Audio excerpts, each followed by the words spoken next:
This episode is sponsored by World Anvil. World Anvil is an award-winning world building and writing software for people who love to create rich and exciting worlds. Dungeon crawlers. We would be honored if you would join us. All right, everybody, welcome back to Dungeon Crawlers Radio, where we have an extremely special guest. We have been honored and graced with the presence of a fantastic author, and all of this in the absence of our fearless leader, Daniel, who unfortunately could not be here tonight.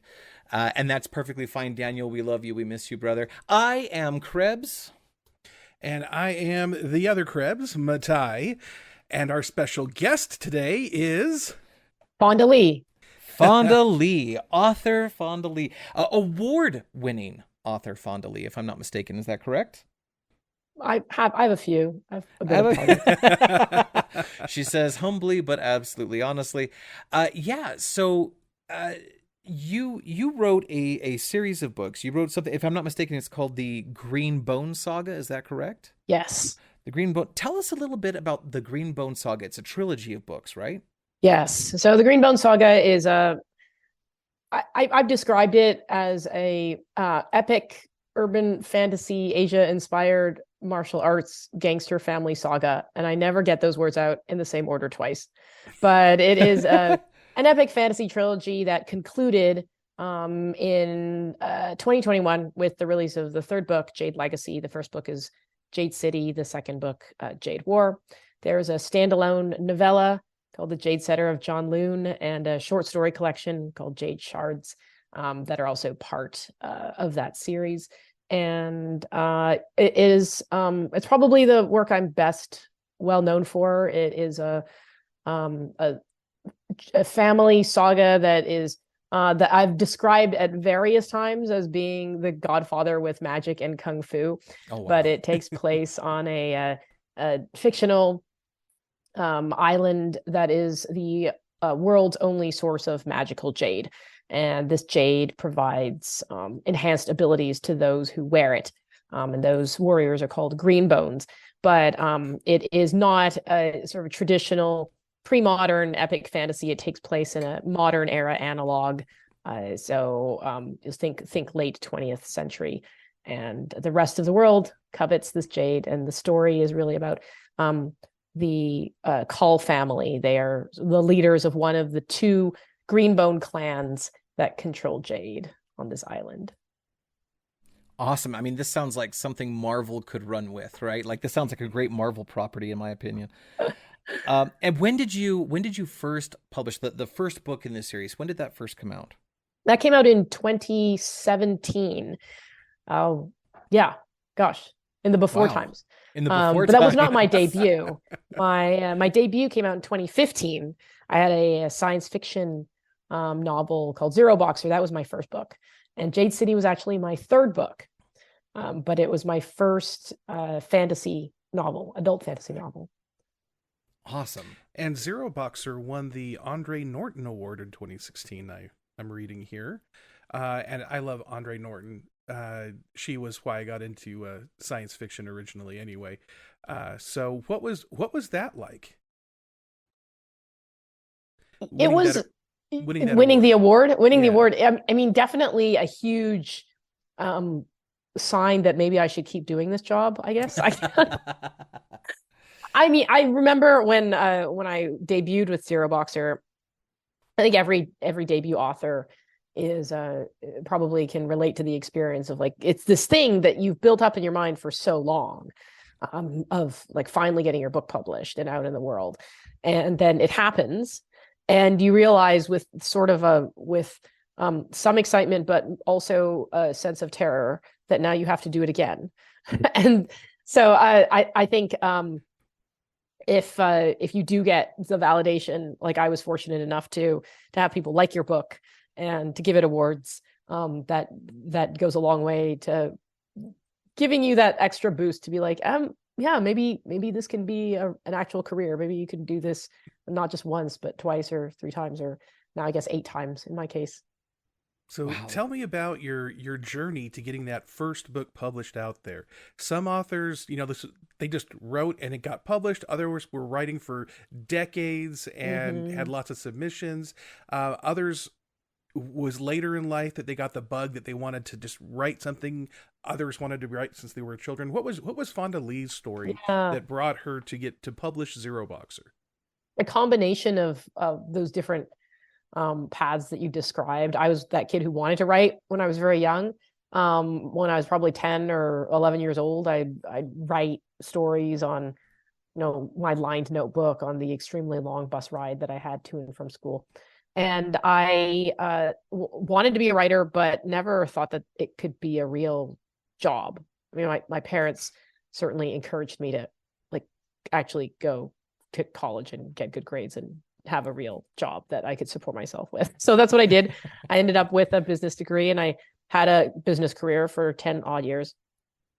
And then at some point got the writing bug back in a big way and decided, no, I take this seriously, because it'd always been sort of a pipe dream in my mind of one day it'd be really cool to publish a book. But I wasn't getting younger, so I figured I might as well try to actually write this book. So I wrote a novel that was sort of a practice novel that didn't go anywhere. And then I wrote another manuscript that I queried, but that didn't end up selling. And then I ended up writing Zero Boxer. So I guess you could say it was probably 2 odd years into really deciding that I wanted to write, that I wrote Zero Boxer, and that's the manuscript that got me my agent and then my book deal, and then I did it again. So so yes, I'm definitely one of those ones who sort of took a career swerve and didn't look back. So Zero Boxer was your first publication. You mentioned, we've talked about the Greenbone Saga briefly, which is a trilogy. There's also a companion novella. So that's 5 publications. You mentioned that there were 8. So you've done 8 books. Can you tell us about the okay, titles? so Zero Boxer, and then I had another duology, a science fiction duology, Exo and Crossfire. Okay. So that was books 2 and 3. Or I guess, no, that would have been 2 and 4, because Jade City came in there. And then I had my 3 books for Jade City. So what am I at? 6. And then the novella, which is the Jade Setter of John Loon. Mm-hmm. And then my short story collection for the Greenbone Saga, which is not out yet. And then Untethered Sky, which is my novella that comes out in April. And which we're going to talk about in great detail here in just a second. You mentioned that Jade City came out between the titles of your sci-fi duology. Yes. Is that the order in which you wrote them, or is that the order in which they were published? That's the order in which they were published. So I had actually written the 4th book, which was my 3rd book written, and Jade City sold and was published relatively quickly. So I remember I got the deal in, I think, March of 2017, and it was released by November of 2017. So it's just blisteringly fast by publication standards. Yeah, that's just what, 7 months. That's amazing. Yeah, I'm sorry, 8 months. 8 months. 8 months. Yeah. So it's just sort of the way publication timelines fell. Sometimes those things happen odd order. Now, so it sounds like you mentioned that you went from a corporate background into writing full time. What is your cadence? What is your regimen for making this your career? How do you parse your day so that you can do this job? I wish I knew the answer to that. I'm still working on it on a daily basis. I always hacking my own process to try and figure out how to become more efficient as a writer or more productive. But I don't have a really set schedule. I'm not one of those writers who wakes up at a certain time and sits down at the desk and writes X number of words and then logs off. I do, though, tend to create schedules based on certain goals or deadlines that I know I'll need to hit. So I just work backwards from when I need to get things done. I will think, okay, I need to get this book turned in by this date, which means I need to have a first draft by this date, which means that means I have to do roughly this many words per week. And sometimes that gets interrupted by travel. It gets interrupted by teaching or by doing book promotion, or having a book launch in the month of April. I know I'm not going to get as much writing done in the month of April as I normally would. And so then I will sort of figure out just schedule wise what that means in terms of how many chapters I need to do this given week, for example. But yeah, I do try to set aside good chunks of time, because writing is one of those things that I feel like I need a bit of time to like settle in and actually get in the groove.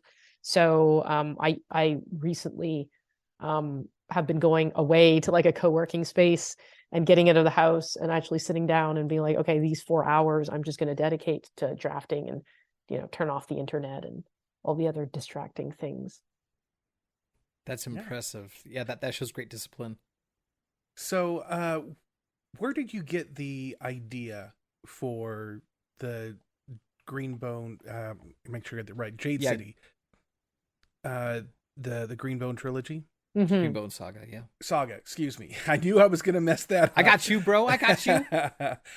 So there had to have been some seed of an idea, some neat hook that you wanted to express and write a book around. What was that initial idea that hooked you to get your creative juices flowing in this? This is an interesting question, because it really started off as like vibes. That's all I really had. I didn't have a plot. I didn't have characters. I just had, I guess, an aesthetic, if you will, of this particular world that I was going to work in. And it really was this mishmash of things that I was, that I liked. And, including like crime drama and mafia stories and kung fu flicks and, East Asian culture and like kind of an epic fantasy, and like how do I mix those all together. So I have like the seed of the Greenbone Saga from a notebook, it would have been like 2013 or so that I came up with the original idea for Jade City, and it was just the title. It was just Jade City. That was the seed of the whole trilogy.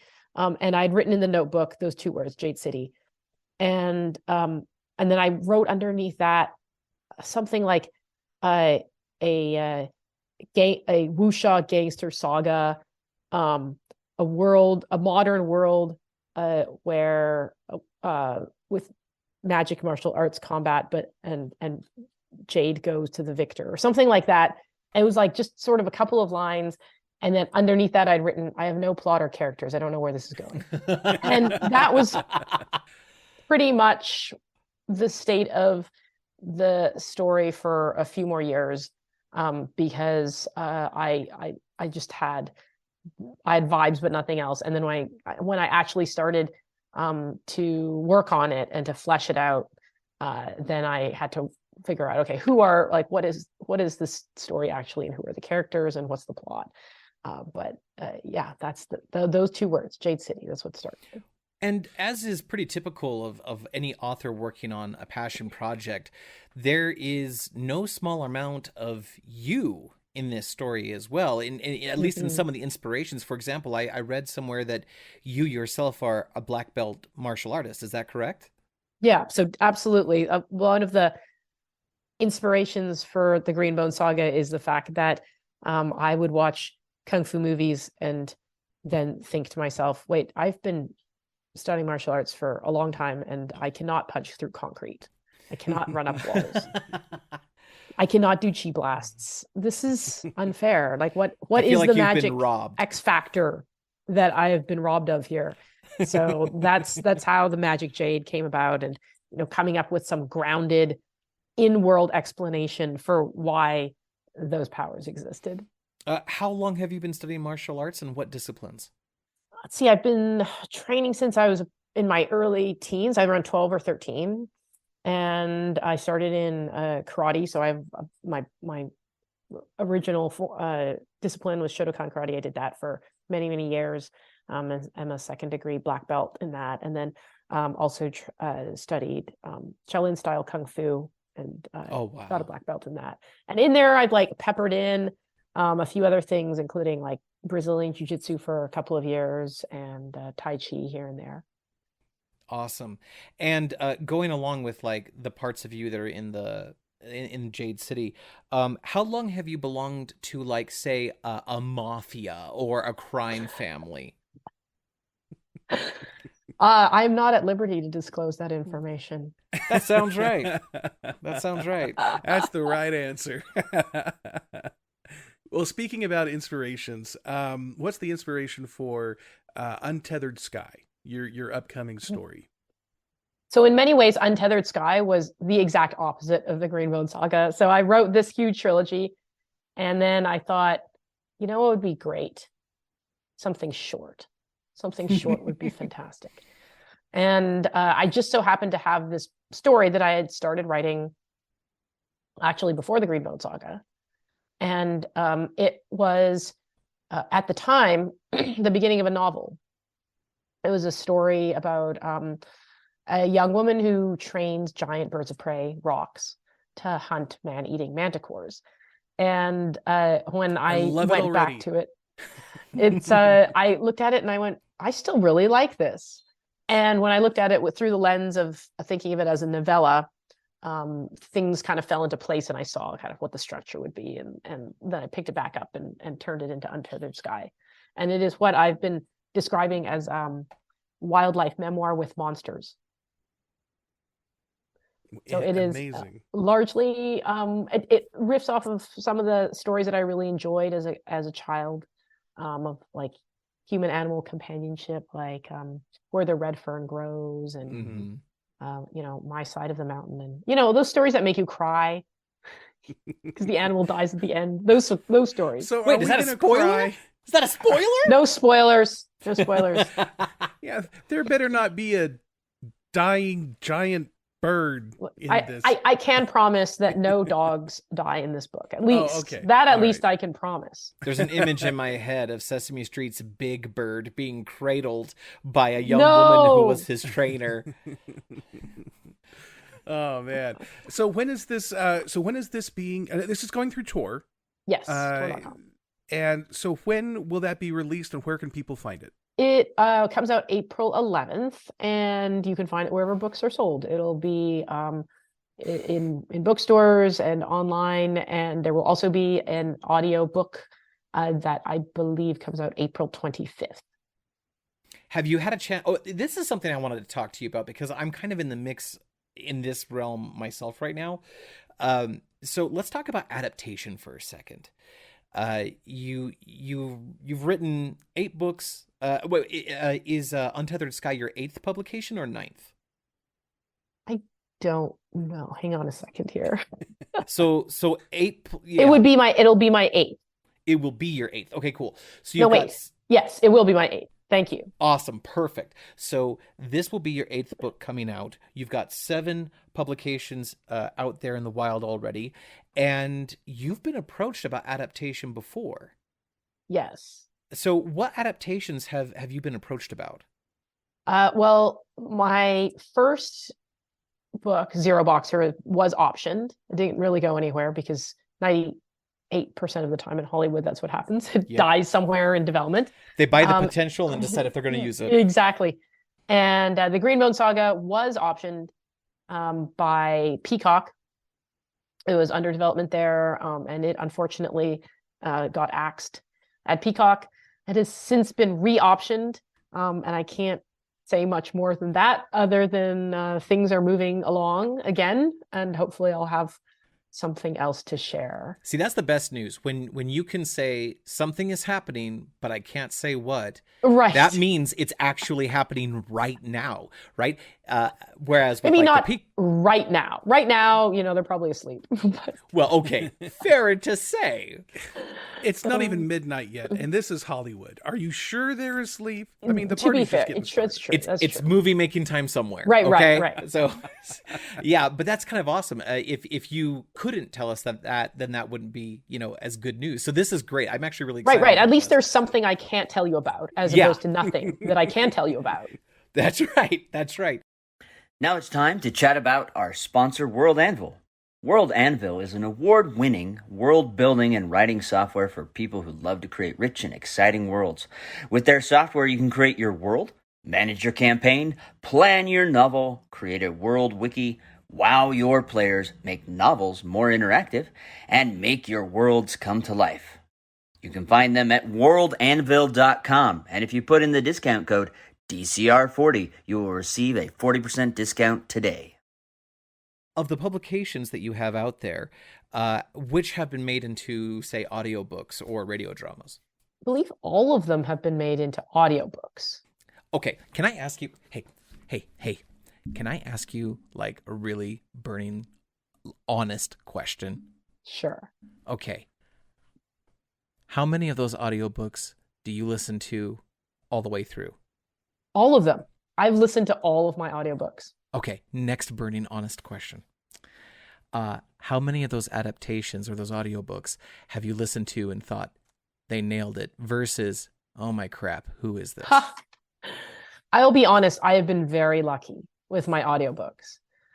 Just about all of them. Actually, I will say this, honestly, all of them, I've been very happy with the narrators. Oh, And I think it's been because I listen to audiobooks myself. And I love audiobooks. And it's been important to me to have a say in who narrates each of my audiobooks. So with every single one, I have very early in the process said I would like to be consulted and involved in choosing the narrator. And that has turned out to serve me very well. I've been very happy with my audiobooks and my narrators. Do you find that you tend to lean toward more male voices, more female voices, or is it really just dependent on the story? It depends on the story. The Greenbone Saga was narrated by Andrew Kishino, and he did a fantastic job. There's a large cast of characters. Probably the majority of them are males, and his voice fit that story very well. Untethered Sky is narrated by Nikki Masood. And I have not listened to it yet because it's probably still in production. But I'm very excited. Her voice, again, fits that story. And as an Iranian American, also and Untethered Sky drawing a lot of like Persian mythology inspiration. That also made a ton of sense and was important. So I've been very fortunate. During the process when they're making the audiobook, do they come back to you with like the audiobook equivalent of dailies where they're like, hey, listen to this sample, what do you think of this? Or do they ever come back to you and be like, what's the pronunciation, or what's the voice type, or what's the character? Do they do that? They do generally consult you in the beginning, and it is normally here is a long list of words in your book. How do you pronounce that? Especially when you're a fantasy author and there may be word terms that you have made up, or that are in world words, and so then you get a chance to sort of give some direction of pronunciation. Sometimes I will have a call with the narrator to talk about like the characters and how I imagined them sounding, but oftentimes usually after that it's nothing. You just don't hear anything, and then it's like, ta-da, here's the audiobook. And when you have a single narrator who is going through your entire book and they're hitting all these various characters, do you prefer it when they just read it narratively, or do you prefer that they actually like inject accent and voice and character, like pitch and modulation? What do you prefer in your narrators? I think that like the narrator brings an element of dramatization to the story. So to the extent that they can act, they're skilled voice actors. Part of the appeal of the audiobook is hearing that dramatization and it's as close for most authors to getting a movie, but like it's a movie of, in your ears, I suppose. It's as close to getting an actor to portray your characters as you can get. And I was really lucky because Andrew Kashino, who did the Greenbone Saga, is a voice actor. Yeah. And he has done uncountable number of cartoons and features, and so he definitely brought an art to his narration that I think served the story really well. Speaking of adaptations, in some of our recent episodes, we've been talking about how an original material like the written word, when it gets adapted to a visual medium like television or movies, that there are some significant story points that must change because what works well on the page doesn't necessarily work visually. And also sometimes there are things that just could really be improved visually that you couldn't necessarily do on the page. So right. Using Greenbone Saga as a reference, if you looked at that, what are some things that you wrote that you think would have to be changed for a visual medium? That's a good question. I am a very visual writer, and I think that so much of my inspiration for my novels is drawn oftentimes from other media and very often from film, that my natural inclination is to write prose that comes off fairly cinematically. So I actually think, not to toot my own horn to Hollywood at this point. Although if any Hollywood producers are listening, feel free to take this into account. She's obviously open to adaptations of her works, people. Yeah. But I honestly do think that I write in a way where the movie is unrolling in my brain. And so oftentimes when I'm writing, I can kind of see how it would play out in a visual medium. That said, there are things that I can do as an author that I think are harder to pull off in film. And one of those, for example, is the last book in the Greenbone Saga spans something like 30 years.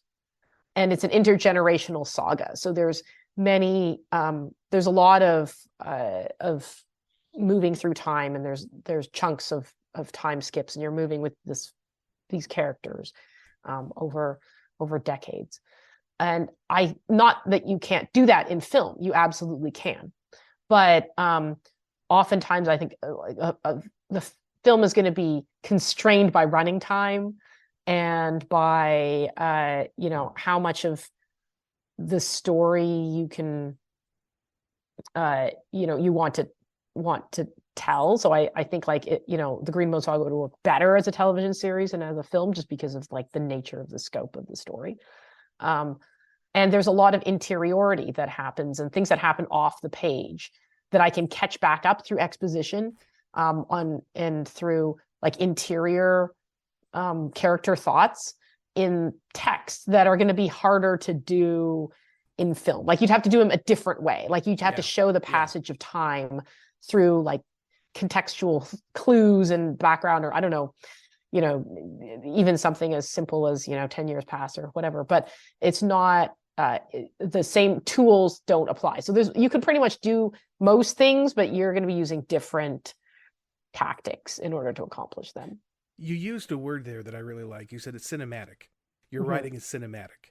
And that's the way I describe certain authors as well, because you read it and immediately the image comes to your mind. You know how this should appear on the screen. So that's really exciting that your books are cinematic in that way. Nothing wrong with others that are a little more that are happening a little more internally, more mental, a lot of internal monologues. I mean, I'm thinking Frank Herbert Dune. I'm looking at you. Incredibly difficult to adapt because half the book is someone talking to themselves. Plans within plans and dialogues or monologues within monologues within monologues. Right. That's a Frank Herbert joke for those of you in the know. Schemes within schemes. Yes. There was something else that happened the other day. I got a call from this unknown number, and the person on the other end coughed, sneezed, and hung up. I'm really getting tired of these cold calls. Matthew. 'Tis the season. This is what happens 30 minutes into every show. Oh my goodness. You didn't warn Because- me. No. The natural reaction is show what notes. matters. I saw my sister today. I came up on her and she was crying, and I said, "Are you having a crisis?" Oh my gosh, Matthew. That punchline snuck up on me. Oh my lie. goodness. You've told me that joke before, but it's been a few weeks, and I try to block out bad memories. And so like that was like hearing it for the first time all over again. Man, Oh, I have to tell smart. these to my husband because he often ambushes me with terrible jokes. Like on the same level. Oh my gosh, that's fantastic. I think he jokes that I have no sense of humor because he ambushes me with these jokes. I just kind of give him this like blank glare, like that I'm giving you right now that your listeners can't see. But he's like, you have no sense of humor, and I'm like, well, like think of like what you're trying to elicit my humor with right now. Like, It's not that she has no sense of humor, it's that it's Yeah. highly selective. exactly. It's like the bar is high. I love telling dad jokes. Sometimes he even laughs. Oh my gosh, Matthew, 3 for 3. I don't know. I'm done. I don't know what you've achieved all 3 of those times, but it was all 3 of those times. You did it. Congratulations, you did the thing. Oh my god. Actually, okay. Look. Disclaimer for our dungeon crawlers, because what happens is Matthew tells these jokes, then I usually tell some joke at his expense, yada yada. Here's the truth. I love my brother to pieces. He's one of my all-time best friends, and I expect this behavior from him, and I look forward to it. Were it not for this, he would not be my brother. And if anyone knows me personally, they know that I am deathly terrified of the pod person problem, where like you can supplant a human with a facsimile.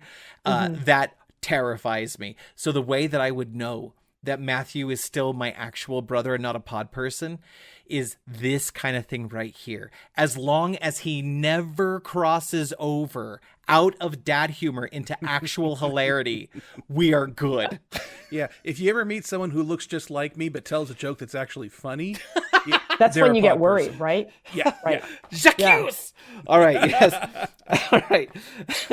All right, so oh man, now with all that moment behind us, now like every thought that I had is out of my brain. Well, do you have another question, or should we move on to the lightning round? Well, no, I do have another question, but the lightning round is fast approaching. So we have Zero Boxer, Exo, Crossfire, the Green Bone Saga, and you mentioned earlier, and a few other titles on top of that. You mentioned earlier that they can buy these wherever books are sold. So I imagine like Amazon and Kindle and all, the various other locations, the few Barnes and Noble brick and mortar stores that still exist, etc.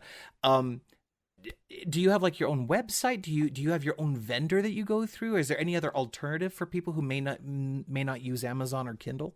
I mean, I do have a website, fondalee.com, but I don't sell through it because I'm traditionally published. So pretty much anything that you want to get off of me, you can get through book retailers, but absolutely support your independent bookstores.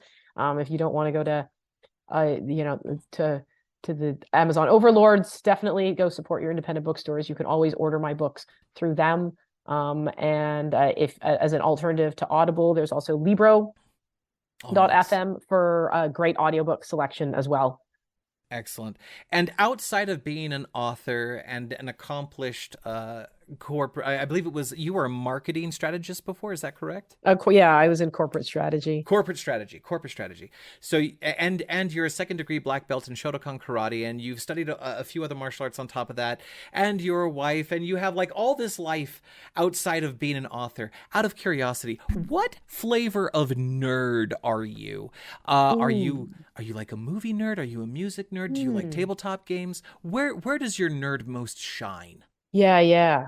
I would say I definitely like just primary nerdness would probably be film and like just probably like movies, anime, that sort of flavor. And then I'm also a board game nerd. Oh, are you playing anything currently that you just love? Okay, so my husband and I have been searching out like 2-player games, and like I don't get as much time to play as like I would like. Some of these books that I have to write. Yeah, I've heard or you do that sometimes. other things. But we really enjoy Undaunted. So we've been playing that 2-player. I enjoy it because I win a lot.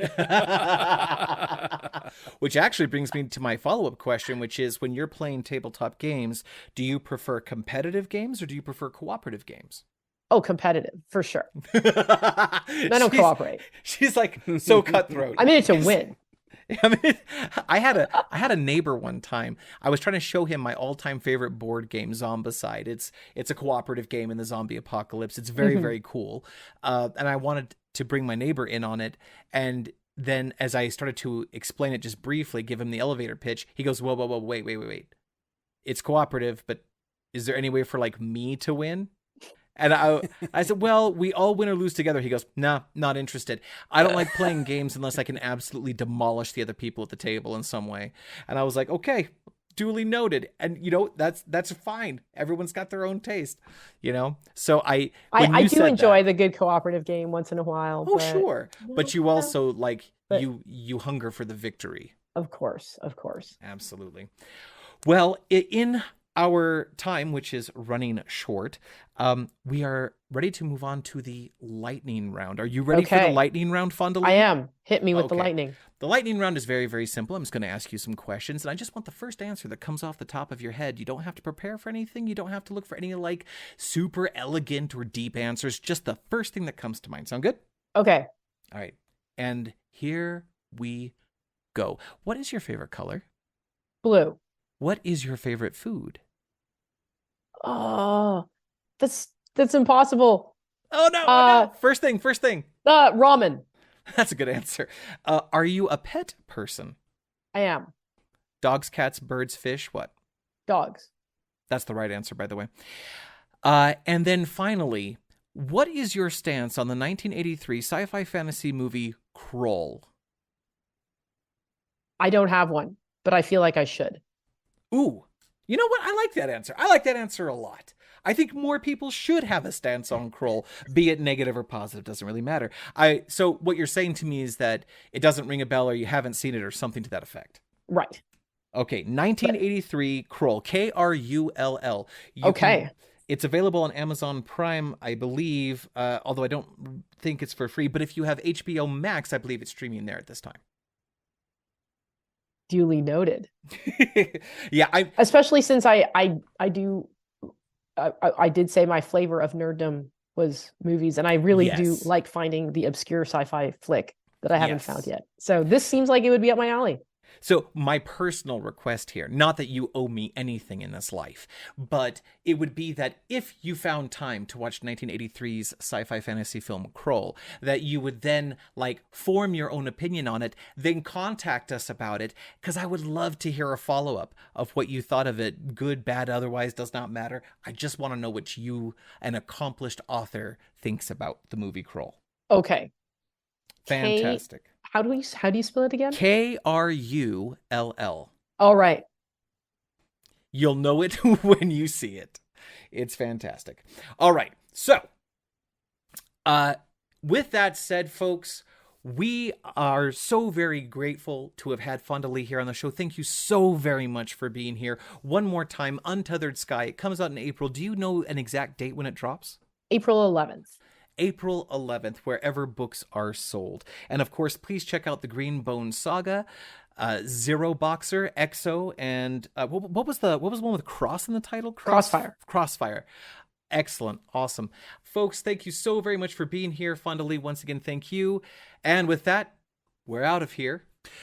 And my little nerdlings, remember to always let your geek flag fly. So say we all. And always remember to be epic and don't suck. Remember, the Force will be with you, always.